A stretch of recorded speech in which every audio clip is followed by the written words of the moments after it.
Hello teachers and students, welcome to my channel.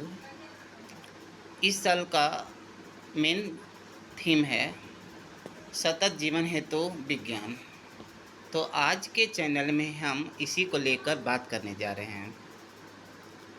अब अगले महीने से मीन्स अक्टूबर महीने से चिल्ड्रन साइंस कांग्रेस का ज़िला स्तर से कंपटीशन होना शुरू हो जाएगा। अब आपके पास बहुत कम टाइम है। आप लोगों ने कोई वर्क किया होगा, कोई आइडिया अपने दिमाग में चुना होगा, तो हम आइडिया पे भी बात करेंगे। इससे पहले हम आपको ये बता दें कि इस साल का फोकल थीम है सतत जीवन हेतु विज्ञान, means science for sustainable living. तो जैसा कि हर साल कोई न कोई फोकल थीम होता है और उस फोकल थीम के अंतर्गत बहुत सारे सब थीम होते हैं, जिसमें से फर्स्ट सब थीम है सतत जीवन हेतु परितंत्र, means ecosystem for sustainable living. Second sub theme है सतत जीवन हेतु उचित प्रौद्योगिकी, means appropriate technology for sustainable living. Third है सतत जीवन हेतु सामाजिक नवाचार, social innovation for sustainable living. फिर है फोर्थ सतत जीवन हेतु निरूपण, मॉडलिंग एवं योजना बनाना, means modelling, designing and planning for sustainable living. And fifth है जो कि ऑलमोस्ट हर ईयर रहता है, वो है पारंपरिक ज्ञान प्रणाली। तो इस साल ये सब थीम को इस रूप से बनाया गया है traditional knowledge for sustainable living.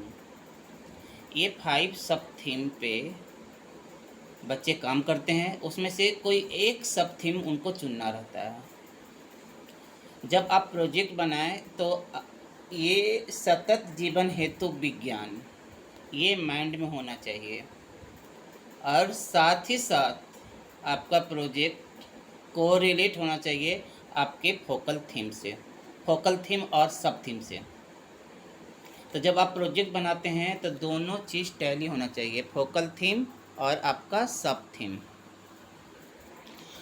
तो अब आगे बढ़ते हैं कि जब आप ये चिल्ड्रन साइंस कांग्रेस कंपटीशन में पार्टिसिपेट करते हैं तो आप लोगों ने अभी तक कोई आइडिया सोच लिया होगा। अगर आपने आइडिया नहीं सोचा है तो हम कुछ आइडिया पे बात करते हैं कि कैसे कोई आइडिया किसी बच्चे के माइंड में आता है और वो कहाँ तक चला जाता है। सुनने में देखने में तो बड़ा छोटा लगता है, लेकिन इनोवेटिव होनी चाहिए। जैसे कि एक आइडिया का हम एग्जाम्पल देना चाहेंगे, नोट स्टेलाइजिंग मशीन। हम लोग सब लोग जानते रहे हैं कि स्टेलाइजिंग सिस्टम से कोई चीज़ जीवाणु मुक्त हो जाता है, जर्म फ्री हो जाता है, ये हम लोग जानते थे। इसी छोटे से कंसेप्ट को लेके एक बच्चे ने ये सोचा कि अगर हम हर दिन एटीएम मशीन से पैसा निकाल रहे हैं तो बहुत लोगों का हाथ उसमें लग रहा है, तो जाहिर सी बात है कि उसमें जर्म्स होंगे। तो क्यों ना एटीएम मशीन में ऐसा व्यवस्था कर दिया जाए जिससे उसमें जर्म जो भी माइक्रोब्स है वो क्लीन हो जाए। तो ये एक आइडिया उसके मन में आया और ये प्रोजेक्ट आगे की ओर बढ़ा और ये नेशनल लेवल तक नेशनल इनोवेशन फाउंडेशन के लिए भी सिलेक्ट हुआ। अब आगे बढ़ते हैं।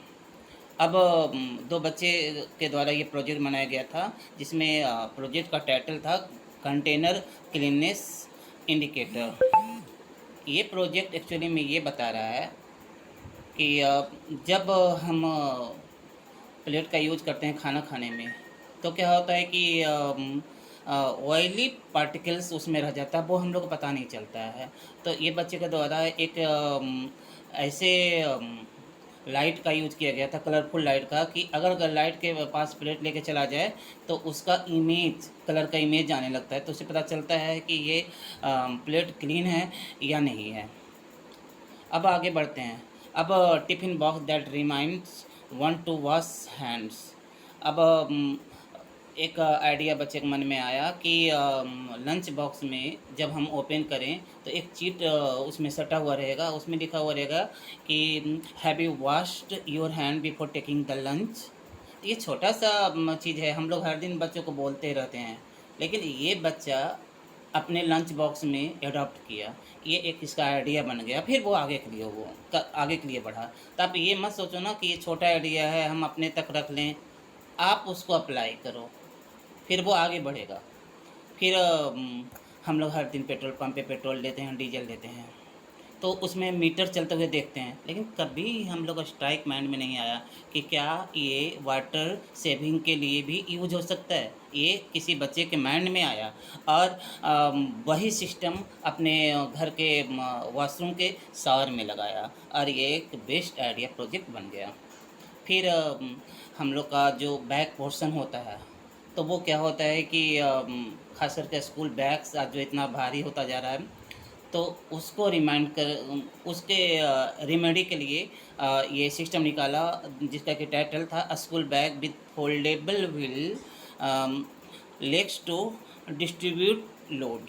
मतलब एक ऐसा बैग के साथ में ऐसा युक्ति का अम, ऐसा यहाँ पे सॉल्यूशन सोचा कि जो बैग का वेट फॉर एग्जांपल 20 केजी है और हमारे बैकबोन पे लग रहा है, तो वो डिस्ट्रीब्यूट हो जाए। अब आगे की ओर, जब आप प्रोजेक्ट बनाएंगे चिल्ड्रेन साइंस कांग्रेस का, तो आपको हर बार यही बोला जाता है कि आपको उस दिन जब डिस्ट्रिक्ट लेवल या स्टेट लेवल या नेशनल लेवल जब जाते हैं, तो उसमें क्या होता है कि आपको चार्ट पेपर बनाना होता है, चार्ट पेपर की संख्या 4 होनी चाहिए। फिर प्रोजेक्ट फाइल बनाया जाता है, जो कि प्रोजेक्ट फाइल का पहला पेज यहाँ से शुरू हो चुका है। और उसके बाद आपके पास लॉग बुक होना चाहिए। तो हमारे दूसरे वीडियो में लॉग बुक का विस्तृत जानकारी दिया गया है, और मेरे चैनल को आप सब्सक्राइब कीजिए, इस तरह का नॉलेज आपको हमेशा मिलता रहेगा। तो आप दूसरे वीडियो में आप डिटेल्स में देख सकते हैं लॉग बुक बनाया कैसे जाता है। आज हम इस वीडियो में प्रोजेक्ट फाइल किस तरह से बनाते हैं। एक्चुअली ये जो है रिसर्च बेस्ड कंपटीशन है, इसमें आप कोई मॉडल लेकर आएंगे और बहुत ही मेहनत आपने किया है तो वो नहीं माना जाता है। आपका रिसर्च बेस्ड पेपर होना चाहिए, प्लस एक रूल्स को फॉलो होना चाहिए। तो जैसे कि जब आप स्कूल में प्रोजेक्ट बनाते हैं तो अपना स्कूल का नाम लिखते हैं, अपना नेम लिखते हैं, अपना क्लास लिखते हैं। उसी तरह से फर्स्ट पेज पे आप ऊपर में लिखा होगा नेशनल चिल्ड्रन साइंस कांग्रेस, ये 29th है, 29th national children science Congress. फिर फोकल थीम, फिर सब थीम, फिर आपने जो प्रोजेक्ट का टाइटल चुना है, टाइटल ऑफ द प्रोजेक्ट, फिर आपका नाम, आप किस स्कूल से बिलोंग करते हो, वो स्कूल किस डिस्ट्रिक्ट में है वो भी लिखना है। फिर आपके ग्रुप लीडर का नाम, वो ग्रुप लीडर किस स्कूल से बिलोंग करता है। मोस्टली ग्रुप लीडर आपके स्कूल का ही होता है, लेकिन इसमें नियम है कि आप दूसरे स्कूल के भी बच्चों को अपने ग्रुप लीडर बना सकते हो। ग्रुप लीडर का नाम, उसके स्कूल का नाम, उसके क्लास का नाम, फिर आपके जो गाइड टीचर हैं, गाइड टीचर किस स्कूल के हैं, आपके स्कूल के हैं तो आप अपने स्कूल का नाम लिखें। तो ये फ्रंट पेज पे होता है।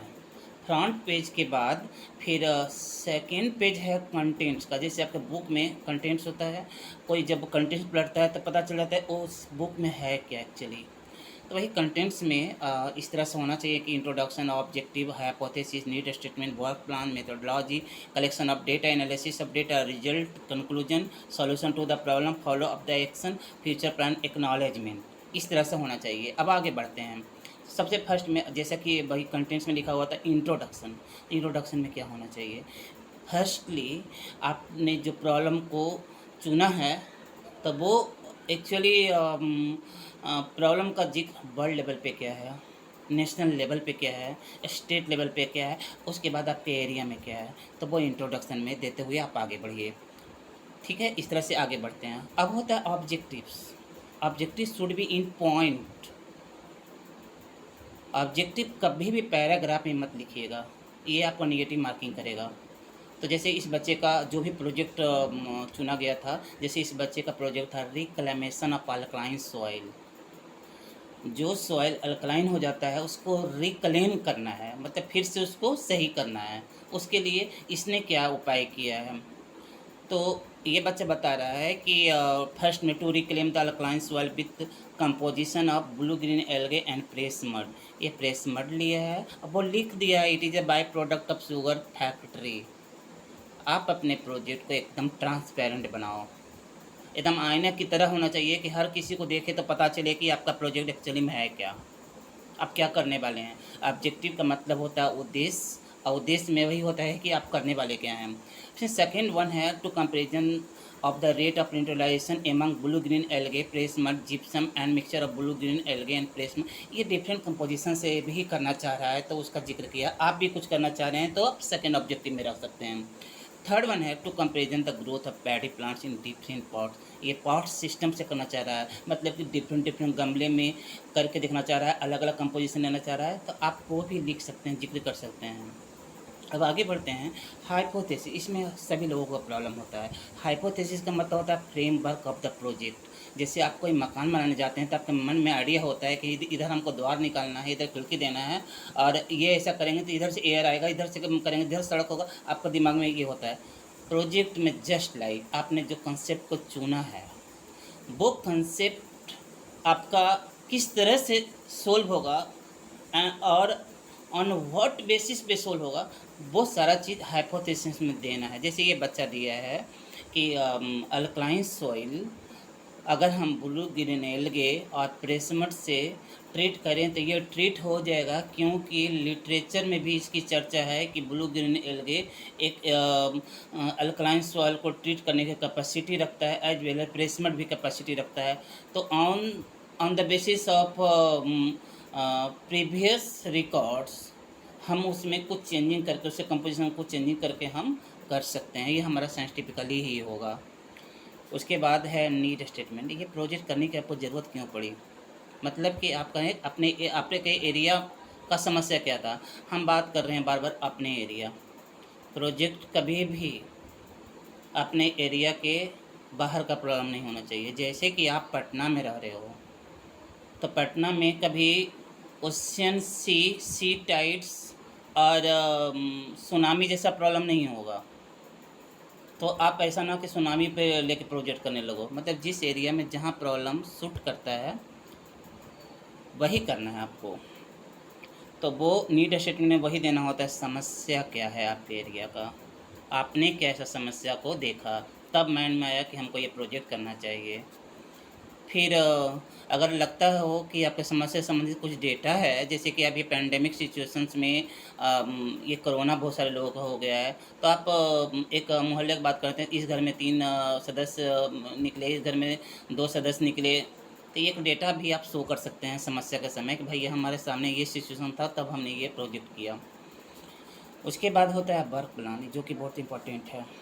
आप जब भी कोई काम करते हैं तो एक प्लान करते हैं। आपको घर में अगर खाना भी बनाना है, अगर आपके घर में पुआ भी बनाना है, निमकी भी बनाना है, तो उसका भी एक प्लानिंग होता है। तो उसी तरह से जब आप कोई प्रोजेक्ट कर रहे हैं तो उसका भी कोई प्लान होता है। तो प्लान में सबसे पहले क्या होता है कि हम 50 क्वेश्चंस का, क्वेश्चनायर्स का एक सीरीज़ तैयार करते हैं। ध्यान से सुनिएगा, 50 क्वेश्चन, 50 होना चाहिए क्वेश्चन की संख्या, ये रूल है चिल्ड्रन साइंस कांग्रेस का। सिर्फ क्वेश्चन आंसर लॉग बुक में जाता है, जो कि हम अगले वीडियो में आपको बताएंगे। यहाँ सिर्फ क्वेश्चन होना चाहिए, ठीक है। तो आप देख सकते हैं हमारे स्क्रीन पे 8 क्वेश्चन दिख रहा है, फिर आपको 20 क्वेश्चन, फिर क्वेश्चन नंबर 27, फिर 40, फिर क्वेश्चन नंबर 50, इस तरह से दिखना आपको शुरू हो गया है, ठीक है। अब आगे बढ़ते हैं मेथोडोलॉजी। अब आप प्रोजेक्ट अपना शुरू कर रहे थे, जो भी समस्या आप लेके चले थे उसमें आपने क्या मेथड अपनाया। ये बच्चा अपने एरिया के सॉइल को कलेक्ट किया, पहले जानना चाहेगा सॉइल का कैरेक्टरिस्टिक्स क्या है। उसके बाद अगर उसमें ज़रूरत है टेस्टिंग का तो आप टेस्टिंग भी कीजिए, जैसे कि यहाँ पे किया गया है यह, और उसको जो जो डेटा आ रहा है वो दिया गया है। फिर इस तरह से टेबुलर फॉर्म में किया गया है, और जो जो डेटा आ रहा है वो लिख रहा है, ठीक है। अब क्या है कि आपने प्रॉब्लम फाइंड कर लिया, जैसे कि आप कोई पेशेंट को दिखाने जाते हैं तो उसका टेस्टिंग हो गया। अब टेस्टिंग होने के बाद उसके ट्रीटमेंट का क्या प्रोसेस है, तब वो मेथोडोलॉजी अब स्टार्ट हुआ है।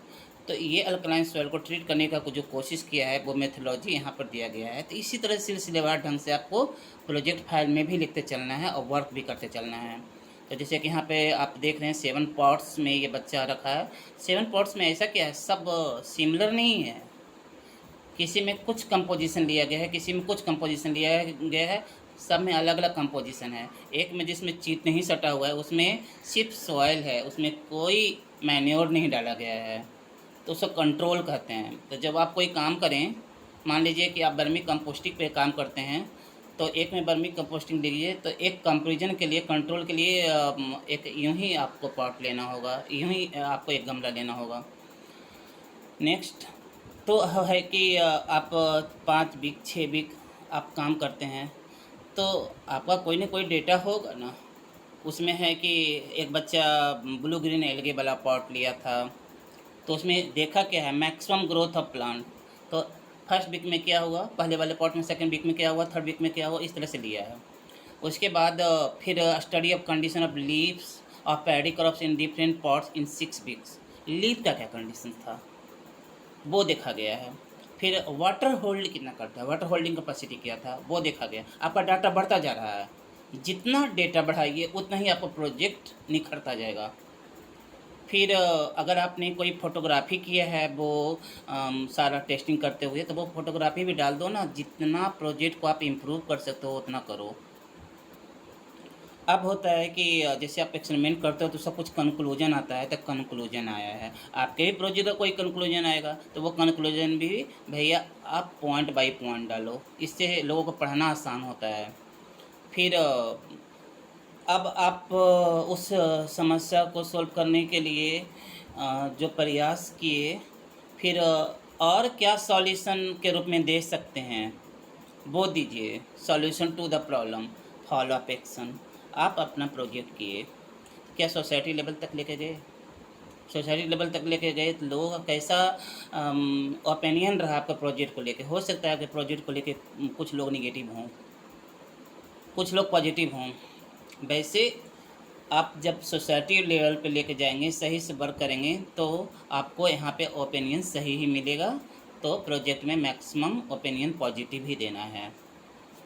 फिर 2 महीने का प्रोजेक्ट है, 3 महीने का प्रोजेक्ट है, 3 महीने में हो सकता है कि सारा काम आपने नहीं किया, बहुत चीज़ होना चाहिए था। जैसे आपको गृह प्रवेश का एक डेट बन रहा है, आप मकान बनाए, आनन फानन में गृह प्रवेश कर लिए।